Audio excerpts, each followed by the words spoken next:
Welcome to the CBS Radio Mystery Theater Archives, the only YouTube channel which has the original classic episodes of the CBS Radio Mystery Theater in order with no ads. Thank you for listening, and now, enjoy the show.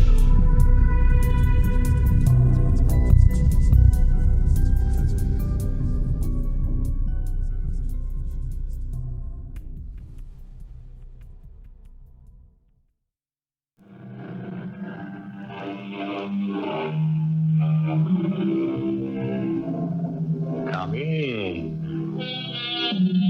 Welcome. I'm E.G. Marshall. If you pick up a starving dog and make him prosperous, he will not bite you. That is the principal difference between a dog and a man. So said Mr. Mark Twain. Of course, what Mr. Twain didn't take into consideration was the fact that dogs and men have widely differing views on what it is that constitutes prosperity. Will you be home late to dinner again tonight, Alan? I won't be home at all, I'm afraid. Oh? Yeah, an old professor of mine's in town, and he wants to get together with some of his former students. Well, if you won't be home, I'll go to pistol practice. Pistol? What are you talking about? You know me. I like to take courses. This is one in shooting a pistol. Why would you want to learn how to fire a pistol?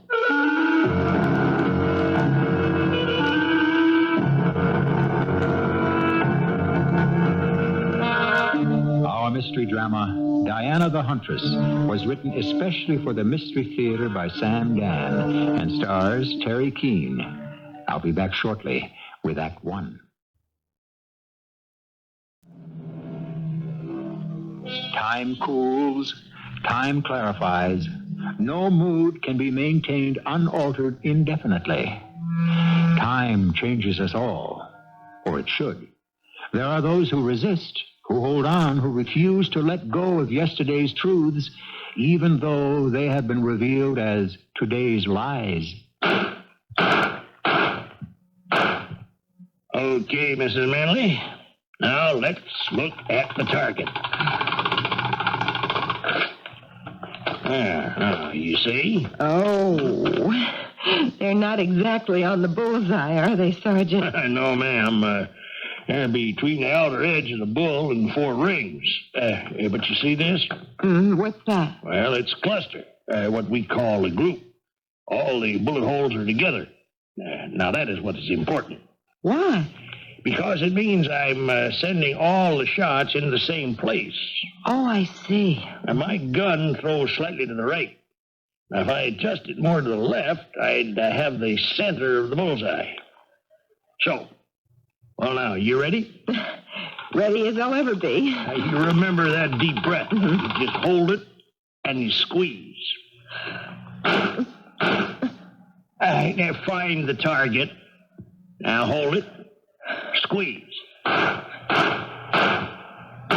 Hey, I can tell from here you did okay.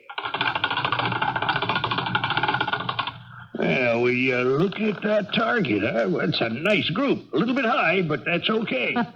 Listen, are you sure you're new at this? Never held a gun in my hand till last week. Well, all I can say is you must be a natural.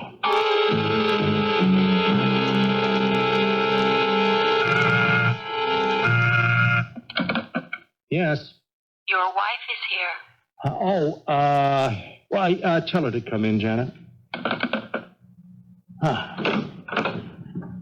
Well, what are you doing downtown? Guess. I haven't the faintest idea. I've just had a lesson. What kind? Guess. Look, I really don't have the time, Diana. What kind would you suppose? I don't know, ballet, art, gourmet cooking. No.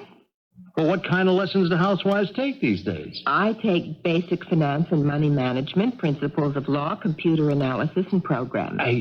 Really? Well, I didn't know. What have this plan? None of them. Oh? Something new? Yes. What? Pistol shooting. More More accurately, revolver. a .32 caliber double-action Harley Clausen revolver. What are you talking about? It's a range, a school, actually. My instructor is an off-duty detective. Yeah, I don't understand. Why would you... I just find it interesting, and it's a marvelous exercise in coordination. So, okay. Will you be home late for dinner again tonight? Oh, why dinner? Oh, yeah, look, I meant to tell you, I won't be home at all. No? No, Dr. Palliser's in town, and he's invited a few of us, who were students, to spend the evening with him. Palliser. Mm-hmm. Oh, Dr. John Palliser. I remember you had him for cardiology. Yeah. Well, give him my regard. Okay, I will. And don't wait up, Diana. I may be late. All right. Oh, hey, it's almost noon. Can you take me to lunch? No, I can't have any. I'm due at the hospital. Ah, well. We will have breakfast tomorrow morning, won't we? Well, of course.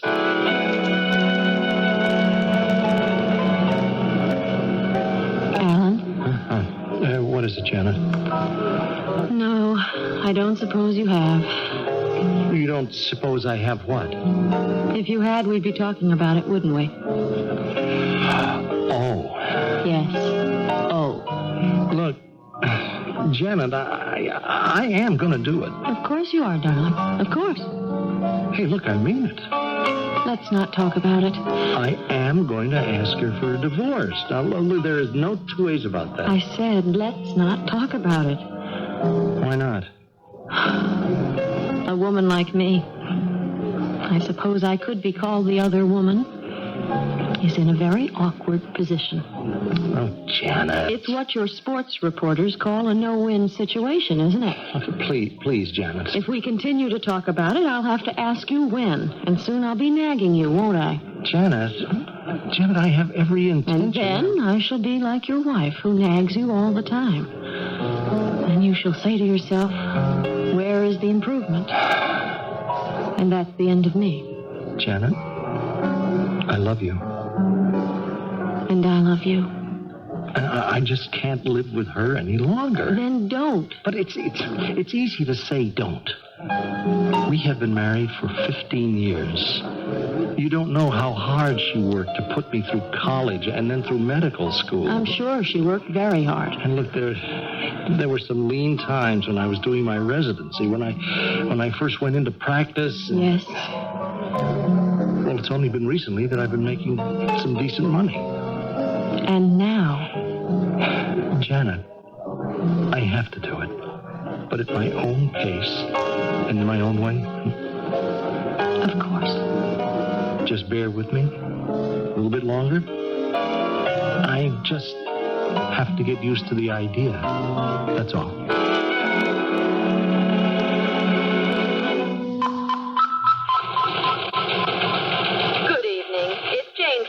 Again with the evening features. My guest is a man who can give us a few tips on how to live a little bit longer. Hello? Oh, yes, Doris. Oh, I'd love to come downstairs for some bridge, but Alan isn't home. No, it's some kind of medical meeting with an old professor of his who happens to be in town tonight. No, I don't mind being alone. Listen, when you're a doctor's wife, you get used to it. Okay. Another time, sure. Of course. Everything depends on your heart. Dr. John Freeman Palliser, you are one of the world's leading cardiologists. Dr. Palliser? Tell us, how can we be good to our hearts so that our hearts can be good to us?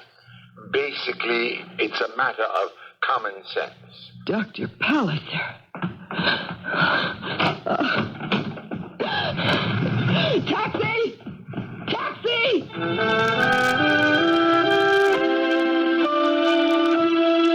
Oh, now, wait a minute, lady. Nobody's allowed in the building this hour of the night, not anymore. I want to see the Jane Fowler show. No, she don't have no audience. Is the show live? Well, sure it's live. Is her guest live, too? Well, what do you think? Dr. Palliser.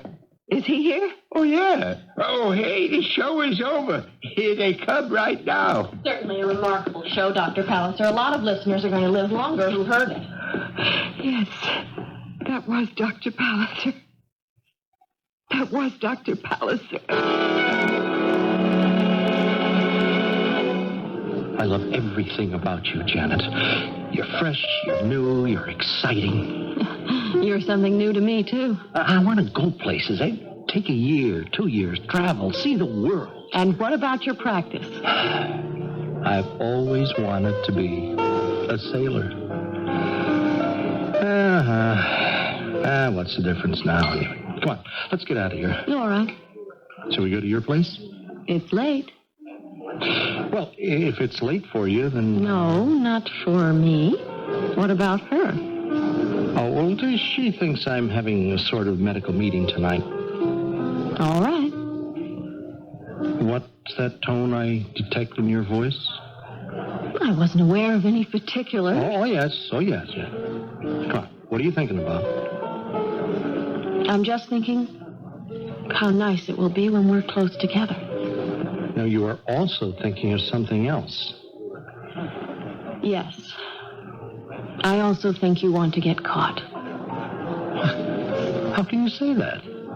That would resolve matters for you, wouldn't it? What's the matter, darling? Oh, nothing. I'm just nervous, I suppose. Would you like to watch a little television? Yeah, all right, okay. Oh, no, let's not. Well, why not? Because that'll make us like any old married couple. Okay, see if there's anything on, huh? If you say so. Let me look at the paper. I'm really sorry that I'm so nervous tonight. It's all right, darling. I'll tell you a program that we missed. Jane Fowler in the news. Well, why on earth would I want to watch Jane Fowler?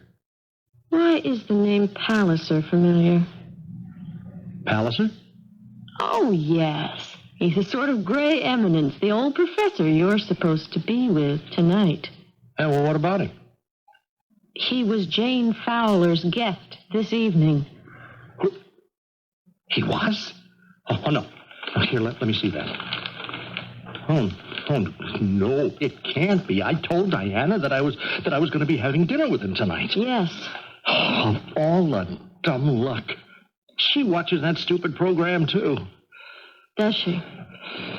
Look, would I say she did if she didn't? Oh, I'm sorry. What am I going to do now? Leave. Leave and say you were with Dr. Palliser until he had to go to the station for the interview. Oh, look, that was 2 hours ago. What took me so long to get home? You had a flat tire. Oh, come on. I don't drive in the city. Well, then you'll have to face her. Or perhaps you won't.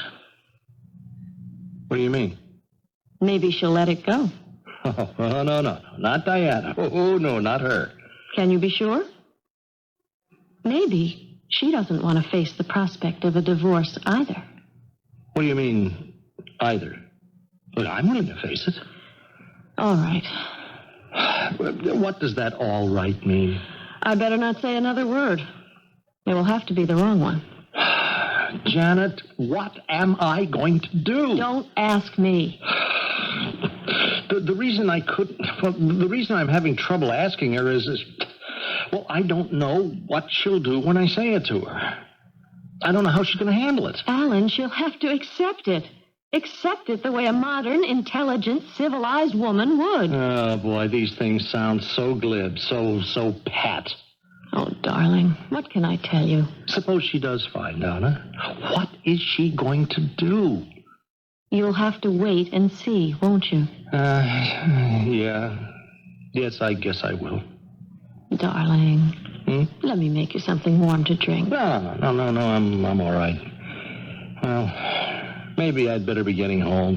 I'm going to have to face her sooner or later. Yes, you will. Is that the doorbell? Yes. It's Diana. Diana? Are you expecting anyone? No, of course not. Well, it can't be anyone else. What if she was? What is she going to do?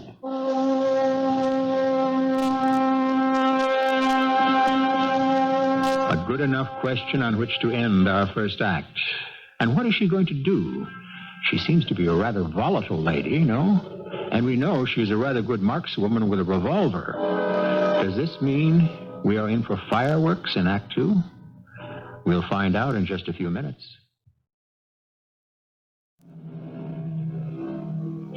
Nothing can be more suspenseful or frightening than the knock on the door late at night when you don't know who it is. Of course, it can even be more suspenseful and frightening when you do know who it is. No one can be more terrifying than the stranger whom we've known all our lives. It's Diana. It must be Diana. Let me find out. How? I'll ask. No, don't say anything. Now, maybe she'll think there's no one here and she'll just go away. But if I... Be quiet. Don't say anything. Alan, I told you. let me in. Open the door. No, don't open it. But you will have to face her. I know. I know you're in there, Alan. Open this door. Better open the door. She is angry. She is too angry now. You asked for it. She's got a gun. She's shooting people out. Oh, no! Diana! Yes. It's Diana. Look, you've got a pistol. It's a revolver, you can see. Now, Diana. Is Professor Palliser here, too? If he is, I hope he's wearing more clothes than you are. Diana, we must talk. Oh, yes, I'm going to talk. With this. And now, Miss Janet Morse. Now for you. Oh, it won't go off. Why won't it go off?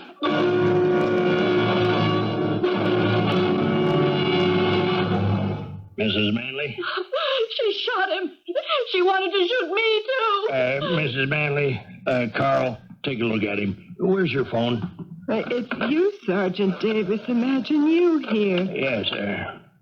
Hello, Davis here. I'm at 98 West Hartford. Now, you get an ambulance here fast.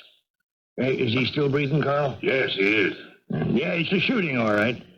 Why, what can I tell you? I showed her how to do it myself. No, nothing. Just forget it. For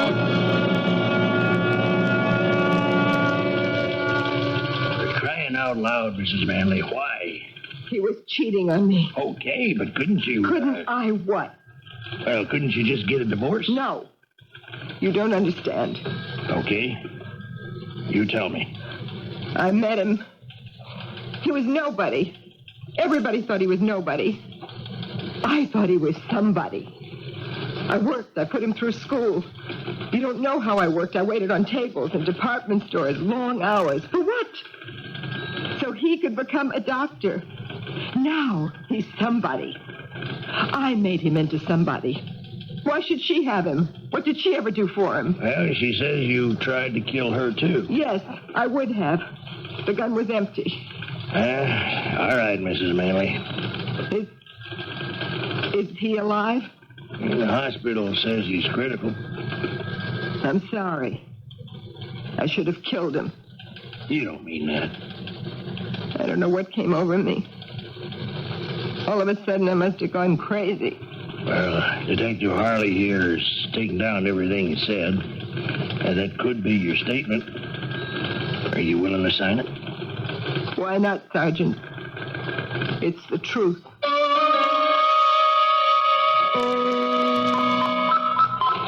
It's Jane Fowler with the evening news features. What happened last night? To begin with, a shooting.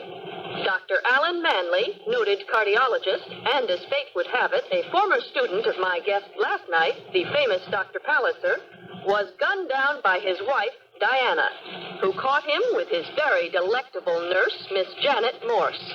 Diana hunted the pair down in the love nest, shot the lock off the door, and went to work on her hubby. She would have taken care of Janet, too, but she ran out of bullets. Diana, she certainly deserves to be called Diana the Huntress. Good morning, Mrs. Manley. Yes? I'm Dr. Sanford Ullman. Well? The court has asked me to examine you. For what? Well, they say for your sanity. Oh. I see you've been reading the newspapers. I always read the newspapers and listen to the broadcasts.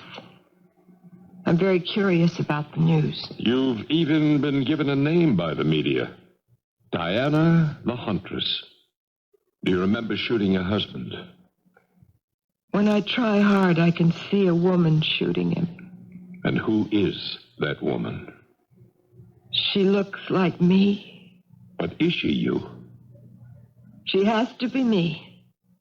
They found me there, the police. Your husband may or may not live. Are you aware of that? Yes. If he dies, you can be prosecuted for murder. Murder? Yes. Now, how did you find out that your husband was having an affair? It was an accident. He said he was going to spend an evening with an old professor of his. And then I saw the professor on the Jane Fowler show. Yes? I caught him in a lie, and suddenly I saw everything. Please tell me what you mean by everything. All the evenings he said he was busy. Well, doctors have many busy evenings. Doing what? It isn't the way it used to be when he went out on house calls. No, everything just came together. His nurse. That's Miss Morse. The way he looked at her. The certain tone I would sometimes hear in his voice when he spoke to her. A look? A tone of voice? That was all you needed? Yes. Because it was the same look he had in his eye. The same tone he had in his voice. When he used to be in love with me. And for that reason, and that reason alone, you tried to kill him. Isn't that reason enough? Before you saw Dr. Palliser on the news program, you had absolutely no idea that he was being unfaithful? I told you no. None. All right, Mrs. Manley. Do you have anything else you want to say to me? What would I have to say? Think about it. I'll be back here tomorrow morning. Something might occur to you. Miss Morse? Yes? May I come in? Not if you're a newspaper reporter or with television. No. I'm a doctor. Oh, I probably need one by this time. Thank you. What do you do for a headache? The best thing is to find the basic cause. I suppose so. But that might take a lifetime. Yeah, it usually does. Why are you here? How well did you know Mrs. Manley? Not very. But you knew something about her. It was mostly at second hand. What he would tell me. Or what did you know at first hand? Only what I could see when she would come to the office to bother him. You said bother. So you know something already. It was obvious that she was bothering him. How? She would always be there to complain about something. Such as? Neglect. That's what it all amounted to. Why wasn't he home more often? I suppose she simply couldn't understand that a doctor has a great many obligations that keep him away from home. Oh, yes. And as it turns out, one of them was you. Only because I was more important to him. How did she behave toward you? She was always quite cordial. Did she suspect you in any way of having an affair with her husband? If she did, she never showed it. I see. Well, you've been quite helpful to me, Miss Morse. I wish you could be helpful to me. Someone should get the media off my back. I can't leave the house without being surrounded. I'm sorry. I suppose I'll spend the rest of my life being known as the other woman. Well, think of her. She'll always be known as Diana the Huntress. I don't think either of us really fit our parts.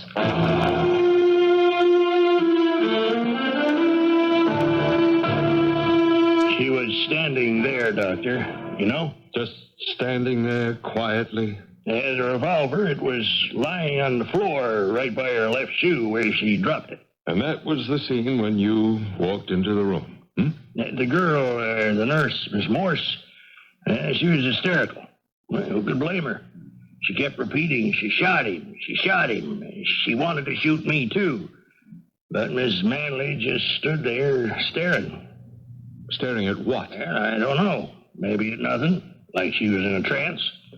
And then suddenly she says, It's you, Sergeant Davis. She knew you. Oh, yes, yes. Well, how? Well, there's this pistol range, and I moonlight there as an instructor. She was taking lessons. Why? It's not a bad sport. Was she aware of what she had done? Yes, I would think so. Did she say why she had done it? Yeah, she said she found out he was two-timing her. So she killed him. Yeah, she was mad. Angry. She done the wifely sacrifice bit, and now she was being thrown out for a younger dame. Is that what she said? Well, that's what it came down to. And so she tried to kill him in a white heat. Well, white, red, whatever it is, she just came apart at the seams.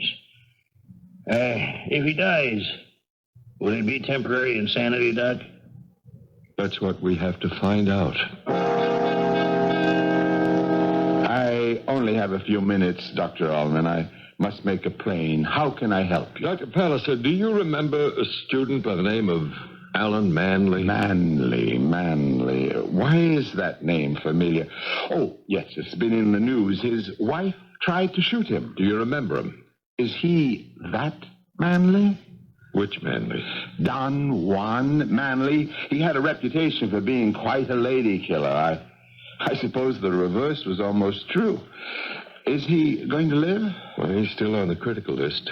I hope he pulls through. Don Juan Manley, eh? Yes, that's how I remember him. When did you find out that your husband was being unfaithful? I told you when I caught him in that lie about Dr. Palliser. No, I don't believe it. Are you accusing me of being a liar? You say you found out 2 nights ago. I say you knew long before then. I say you knew it 15 years ago. That isn't true. That is not true. It is or it isn't. It gets down to the basic question. What did she know, and when did she know it? Well, whatever she knew and when, one thing is certain. We are going to know it all in Act 3. What song the siren sang, what name Achilles assumed when he hid himself among the women, though puzzling questions, are not beyond all conjecture. No, indeed, Sir Philosopher. The most puzzling questions are not those of the far away, the long ago, but the plain, simple, everyday ones that always exist between men and women. You knew he was unfaithful 15 years ago. That's a lie, Dr. Ullman. You didn't know? It isn't true. He was never unfaithful to me. Well, then why was he called Don Juan Manley? Oh, that. Yes, Mrs. Manley, that. I see you've been doing some research. Yes, I have. You know what they say about knowledge. A little bit is worse than nothing at all. The same thing can be said about research. You dig, but you only scratch the surface. We do? Had you dug deeper, you'd have found out it was a joke. It was a joke. He was the most repressed, the shyest man in the class. I'm sure I was the first girl he ever really kissed. That's why they called him Don Juan. You know how cruel people can be when it comes to a joke. How did you meet him? I was working in the campus coffee shop. I was behind the counter. It was getting late near closing. And he was sitting there, just sitting. He'd finished eating long ago. And so I remember I said to him, "Would you like to pay that check? It's time to close." I'm sorry. Tomorrow's another day. Yeah. $1.80 tax. Huh? Oh, yeah, I have it here somewhere. 75, it's $1, 20, 30, 45, 60. Wait a minute. I have to have another 28 cents somewhere. I could have sworn it. You don't have 28 cents? Well, I guess not. Will I have to wash dishes? No. You'd probably break more than 28 cents worth. Listen, you pay me tomorrow. Tomorrow? Yes, that's what I said. Well, I may not be here tomorrow. Oh, no? No, I'm fed up with the whole business. What whole business? School. I've been going to school all my life. Grade school and high school and college and now med school. Well, you have to go to school if you want to get someplace. I suppose. All right, what's someplace? It's a place where you're somebody. Well, I'm somebody now. I am Alan Manley. I just want that. Yeah, you just want... What? Just to be like everybody else. Who's everybody else? Guys that don't kill themselves studying. You kill yourself? I do. You know why? Because I'm not as smart as the other guys in my class. They all kill themselves, too. None of them have it easy studying. I hear them talking. No, I am killing myself working. I have to hold on to 2 jobs to make it, and at the end of the week, I'm flat broke. And what for? So I could be a doctor? Oh, no. I've had it. I'm quitting. No, I'm going to quit. Don't. What do you mean, don't? If you quit, you'll regret it the rest of your life. How do you know? Just believe me. What is it to you, anyway? I don't know. I wouldn't like you to be unhappy. Well, I'm unhappy now. And why should you care? I've seen you come in, and you always have such a sad look on your face. Makes me feel sad, too. And I'd like to help you. How could you hope to help me, huh? Look, never mind how this sounds, but if you need any money... What are you saying? I could let you have some money. I couldn't take any money from you, from a stranger. Well, we wouldn't have to be strangers. I never met a girl like you before. Well, that's not much of a compliment. You strike me as a fellow who hasn't met many girls. Oh, yeah. But I guess if more girls were like you, well, I would have met more girls. Now, there's certainly nothing special about me. I never even finished high school. But you're somebody. Oh, I don't feel as if I were somebody. I could make you feel like somebody. And you are going to be a doctor.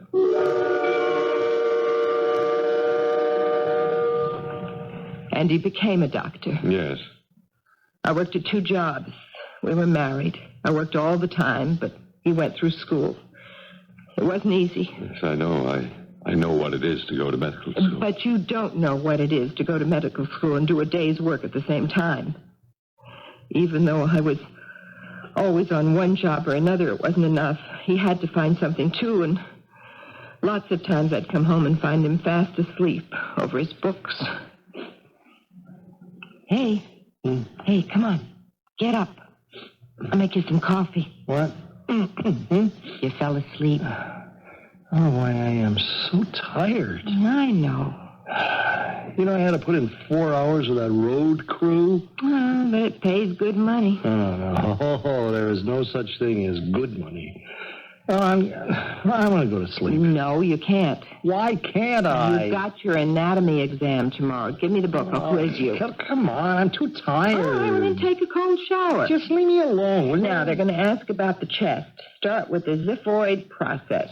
Oh, look, I said I am going to sleep. You do, and you'll never be a doctor. Well, that suits me just fine. Come on. Sit down. We've worked too hard and come too far for you to quit now. Oh, look, I'm so tired. What is the xiphoid process? It's the cartilaginous sword-shaped process that the... No. Come on, keep awake. All right, the lower end of the breastbone. All right, the sternum. Can I go to sleep now? We have only just begun. I hope you don't mind my coming here again, Miss Morse. Not if it will be helpful, Doctor. Now, what did you and Alan talk about? What do people who are having an affair talk about? How much they love each other. How happy they are that they found each other. How frightened they are that they may lose each other. Any specific areas of conversation? Yes, I remember one. Travel. What about travel?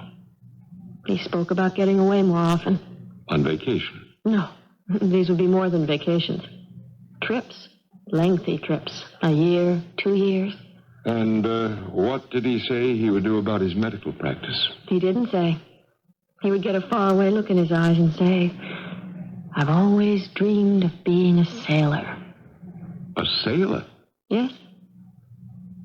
I think that would have made him very happy. A sailor? A sailor? What made him say that? Had he ever said anything about being a sailor? All little boys say they want to be sailors or cops or firemen. Yeah, but he wasn't a little boy when he met you. Oh, yes, he was. He was. In so many ways. So he did want to be a sailor. Left to his own devices, he would have gone to sea. Left to his own devices, he could have sunk down into Skid Row. But you saved him from that. Yes. And you say he was never unfaithful to you before? Never? Never. All those times when he was supposed to be studying, out working in the library, there was never another woman? No, there wasn't. Well, now, how can you be so sure?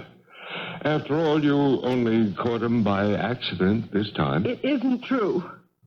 Why would he want another woman? Why?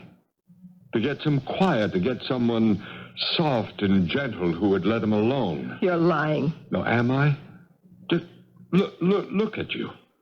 Your husband is wealthy, successful. Your clothes are expensive. Your home, it's a show place. How far you've come from that frowsy little girl who worked behind the counter at the campus cafe.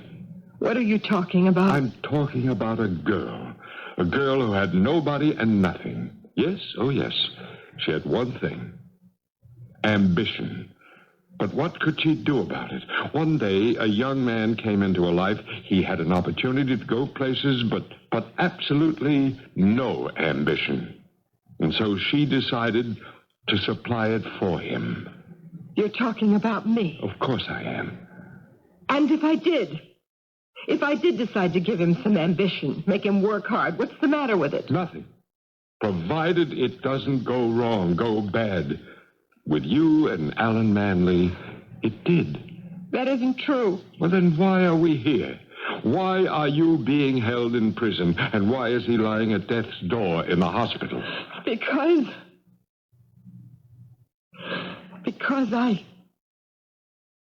I couldn't control myself.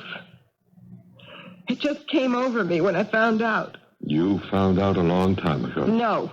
You always knew about your husband and Janet Morse. No, I didn't. Soft, sweet, relaxed. You could see she's the opposite of everything you are. Hard, bitter, nervous. She could afford to be sweet and calm and relaxed. She didn't have to make him shape up. I could have been soft and relaxed. He was your passport from the coffee pot to the penthouse. You weren't doing this for him. It was for yourself. How can you say that? Would he have been better off as just a merchant seaman with nothing? Only he can answer that question. Now, you've been weeks preparing for this spontaneous outburst of passion. You even took shooting lessons so you could be sure to kill him. You knew he was cheating. You can't prove that. You were getting ready for a new life without him. You were taking courses. He has money, so do you. That's why you started to study finance and business law, and maybe you wanted a job. So you're studying computer programming. That isn't true. You registered for these courses. You're attending them. Well, excuse me. Dr. Ullman here. Oh, yes. Oh? Well, thank you very much. The hospital. He's taken a turn for the better. Oh. He has a good chance now. Mrs. Manley, let me ask you a question. When did you know he was having an affair with Miss Morse? I told you. I didn't. Please. About a year. since the day she came to work for him. That's better. What am I going to do now? What's going to become of me?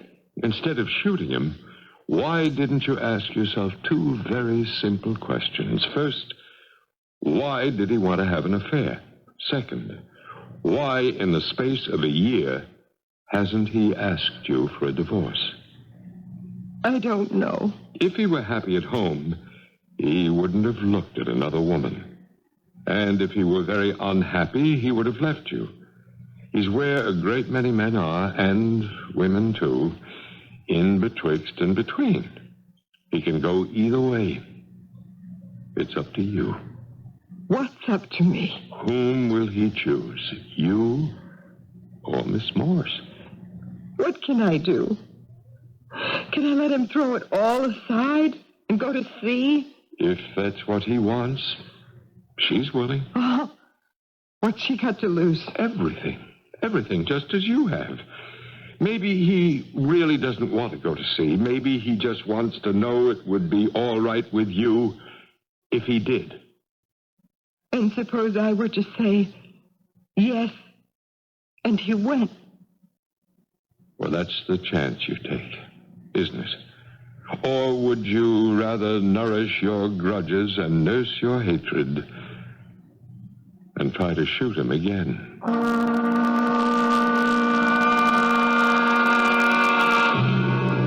We always like to close these little tales, if we can, on a question. Thus, we have a story that never ends, but goes on and on, just like life itself. Of course, if Diane and Alan patch it up and live happily ever after, no one will care to hear anything about it. But if there is another shooting, oh, my, that makes a story, doesn't it? I'll be back shortly.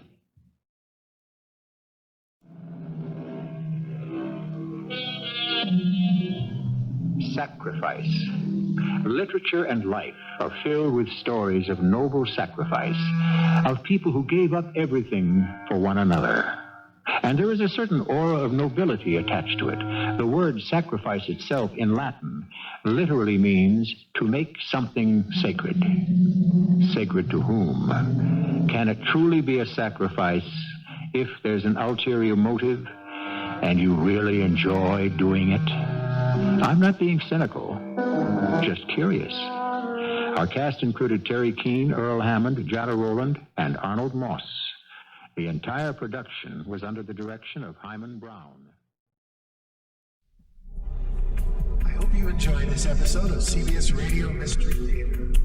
If you've enjoyed this and want to hear more, please subscribe to this channel. You can also visit my other YouTube channel by searching Mr. Brian McCarthy.